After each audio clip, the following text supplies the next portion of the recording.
शिखर धवन आज चर्चा में हैं। हालांकि इस बार चर्चा उनकी बल्लेबाजी को लेकर नहीं बल्कि उनके तलाक को लेकर है। शिखर धवन करीब 2 साल के बाद तलाक का केस जीत गए। ये जीत जश्न मनाने वाला तो नहीं बल्कि बस राहत देने वाला है। आखिर कैसी है शिखर धवन की शख्सियत और कैसी है उनकी डिवोर्स की कहानी, तो आइए आज इस वीडियो में हम जानने की कोशिश करते हैं। शिखर धवन एक कैरेक्टर हैं। कैरेक्टर इस लिहाज से कि जब वो कैच पकड़ते हैं तो ताल ठोकते हैं, कभी मूंछों पर ताव देते हैं। उनका ये अंदाज सुपर हिट है। फैंस उन्हें गब्बर बुलाते हैं। बताने की जरूरत नहीं कि गब्बर एक ऐतिहासिक फिल्म शोले का एक कैरेक्टर है, लेकिन गब्बर तो विलन है, जालिम है, क्रूर है। लेकिन अपना गब्बर यानी शिखर धवन ऐसा नहीं है। वो तो बिल्कुल सॉफ्ट आदमी है। अपना गब्बर दिल्ली का तो है, लेकिन गौतम गंभीर या विराट कोहली जैसा अग्रेसिव भी नहीं है। अपना गब्बर तो यारों का यार है, दिल खोलकर दोस्तों की मदद करता है। यानी कुल मिलाकर कहानी ये है कि शिखर धवन का नाम भले ही गब्बर है, लेकिन काम वैसा बिल्कुल नहीं है। शिखर धवन के तलाक को लेकर अगर आप फैमिली कोर्ट की बातों को पढ़ेंगे तो वहाँ भी स्वीकार किया गया है कि शिखर धवन के साथ मानसिक प्रताड़ना की गई है। आगे बढ़ने से पहले आपको बता दें कि शिखर धवन ने 2012 में आयशा मुखर्जी से शादी की थी। आयशा तलाकशुदा थी, उनकी 2 पहले से बेटियां भी थी। इसके अलावा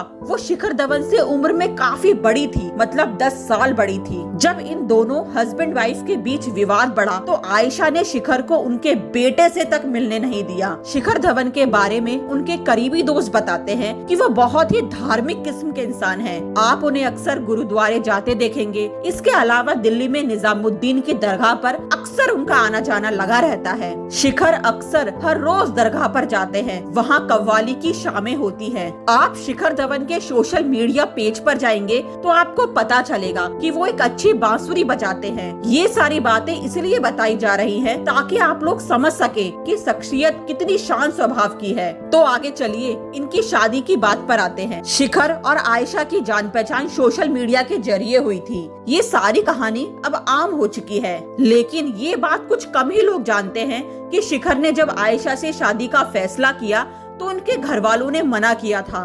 उन्होंने घर वालों की मर्जी के खिलाफ जाकर आयशा से शादी की थी, लेकिन धीरे धीरे चीजें बिगड़ने लगी। शादी के वक्त आयशा इस बात के लिए तैयार थी कि शिखर के साथ हिंदुस्तान में रहेगी, लेकिन ऐसा नहीं हुआ, बल्कि बात बढ़ी तो वो वापस ही ऑस्ट्रेलिया चली गई। शिखर आज जिंदगी के जिस मोड़ पर भी खड़े हैं, वहाँ मैदान के भीतर या उनकी शादीशुदा जिंदगी में अब कुछ भी नहीं बचा है। टेस्ट टीम से तो वो कई साल पहले ही बाहर हो गए थे। लिमिटेड ओवर्स में भी वो कई अरसे से बाहर चल रहे हैं। शिखर धवन और आयशा की कहानी से हम ये समझने की कोशिश करते हैं आखिर डिवोर्स होते क्यों हैं? क्या कारण है कि एक मजबूत रिश्ता इतनी जल्दी ही धाराशायी हो जाता है? इसका पहला कारण समझने की कोशिश करते हैं। पहला कारण है पार्टनर हमेशा अपने बारे में ही सोचे। अगर आपका पार्टनर झगड़े के वक्त भी खुद को निर्दोष और आपको दोषी ठहरा रहा है, उसका पूरा ध्यान अपने ऊपर होता है और सोचता है कि पार्टनर बस उसके कहे अनुसार ही काम करे। अगर रिश्ते में ऐसा महसूस हो रहा है तो ये एक रेड फ्लैग की तरह है,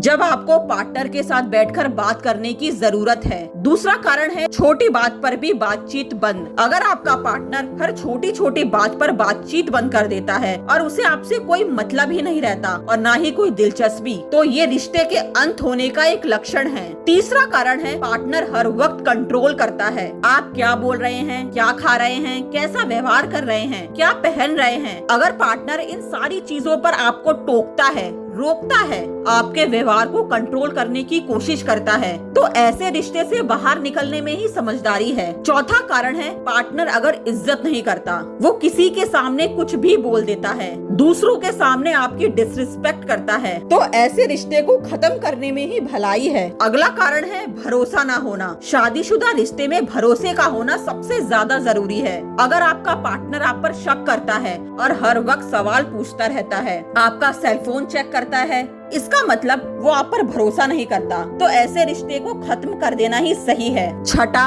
और आखिरी कारण है बार बार बिहेवियर चेंज। पार्टनर एक पल में गुस्सा होता है और दूसरे ही पल आपसे प्यार करने लगता है, पहले बेइज्जती करके फिर माफी मांगता है, तो ये रिश्ते में एक घंटी की तरह है। आपके पार्टनर का व्यवहार एक जैसा नहीं है, बात बात पर बदलता रहता है और यही सारी बातें तलाक का कारण बनती है। अपने रिश्ते को खत्म होने से पहले एक कोशिश तो कीजिए, जब कोई रास्ता न बचे तभी अलग होने का फैसला लीजिए। चलो एक दूसरे को एक आखिरी मौका देते हैं, फिर एक होकर हम सबको चौंका देते हैं। मत तोड़ो किसी रिश्ते को जब तक कोई और रास्ता मौजूद हो। झगड़े को जल्दी खत्म करो अगर झगड़े का गलत वजूद हो। आपको ये वीडियो कैसा लगा हमें कमेंट करके जरूर बताना और चैनल को सब्सक्राइब करना मत भूलना।